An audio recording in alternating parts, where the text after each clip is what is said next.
میرے خلاف نہیں فتویٰ ایک شائع ہوا تھا دارالعلوم کورنگی کا، وہ دارالعلوم کورنگی کا نہیں تھا لیکن ایک کسی نے تحریر لکھی میرے خلاف، اس میں جواب لکھ کے خود ہی الٹے سیدھے میرے فتوے لگا کے، اور الجواب الصحیح، پھر مفتی تقی عثمانی صاحب کے بھی سائن، مفتی رفیع عثمانی صاحب کے بھی، اور فلانے کے بھی، اور اتنے 9-10 بڑے بڑے علماء کے پھر ٹھپے سائن تو کہیں کے بھی مل گئے اٹھا کے.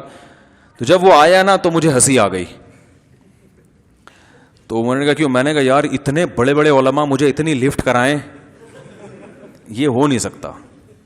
اتنے بڑے بڑے بزرگان دین مجھے اتنا پروٹوکول دیں، سارے ہی ٹھپے لگا لگا کے. وہ کہیں گے بھائی ایک آدھ کا ٹھپا تو سمجھ میں آتا ہے، لیکن وہ کسی نے بھی نہیں لگایا تھا، وہ فیک فتویٰ تھا. اور مارکیٹ میں بہت اب میرے خلاف فیک چیزیں بہت آ رہی ہیں. ابھی دبئی میں تھا تو کسی نے نیچے کمنٹس کیے ہوئے، کسی نے تصویر ڈالی نا میرے ساتھ، نیچے کسی نے کمنٹ کیا مجھ میرے پیسے کب واپس کر رہے ہو.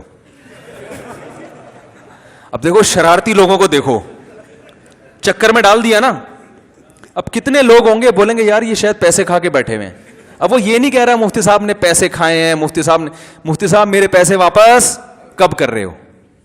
یہ اور ہماری جو قوم ہے اس کو فیس بک اور یوٹیوب پہ قرآن سے زیادہ ایمان ہے ان کا.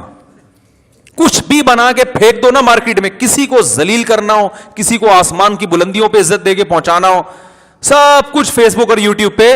ایک عالم کا میں نے بھی بیان سنا، انہوں نے فرمایا اتنی خطرناک حد تک فیس بک اور یوٹیوب کا غلط استعمال ہو رہا ہے کہ فرمایا کہ ہمیں کوئی باہر سے دشمن تباہ کرنے کی ضرورت نہیں ہے، ہم خود ہی مر کے ہلاک ہو جائیں گے.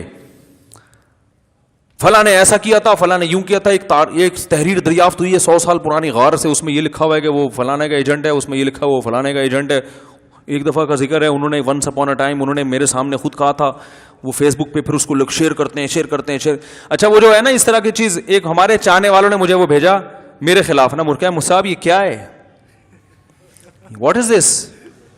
میں نے کہا مطلب آپ جو مجھے جانتے ہیں آپ بھی چکر میں پڑ گئے. تو بھائی پیسے کھائے ہیں تو آؤ بیٹھو، کھلا چیلنج ہے، جس نے کھائے جائے عدالت میں جائے ثبوت پیش کرے. تو میں تو بھائی جو ہے نا ایسے شیخ کی صحبت ہم نے اٹھائی ہے، ہمیں تو بڑے نالائق. میں نہیں کہہ رہا کہ میں کوئی بہت نیک آدمی ہوں، لیکن استغنا کے معاملے میں ڈر لگتا ہے کہ آخرت میں ہمارے حضرت کو پتہ چل گیا، وہ بولیں گے بھائی تو نے وہ فیس بک پہ کمنٹس میں نے پڑھے تھے تیرے بارے میں، مفتی صاحب میرے پیسے کب واپس کرو، کیا ہے بھائی یہ. تو بھائی اللہ کو بھی جواب دینا ہے آخرت میں، اور پھر اپنے نبی کی بھی زیارت اللہ نصیب فرما دے. آپ صلی اللہ علیہ وسلم سے بھی شرمندگی ہوگی، پھر اپنے شیخ کی بھی زیارت ہوگی.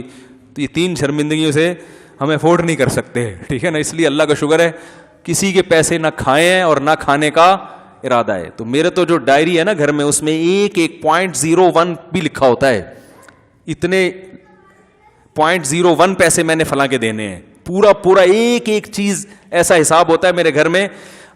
میں ابھی اگر مر جاؤں نا تو میرے گھر والوں کو اور 2-4 اور ریلیٹیو کو معلوم ہے کہ زکوٰۃ کے کتنے پیسے ہیں اس کے پاس، کس کو دینے ہیں، اس کے ذاتی کتنے ہیں، اور کسی کی امانت کتنی ہے، 1 روپے کا. ایسا میں نے سیٹ اپ بنا کے رکھا ہوا ہے کہ اچانک موت بھی ہو گئی تو میرے خاندان والوں کو نہ صرف ایک کنفیوژن نہیں ہوگی بلکہ یہ بھی پتا ہوگا کس کی رقم کہاں پہنچانی ہے.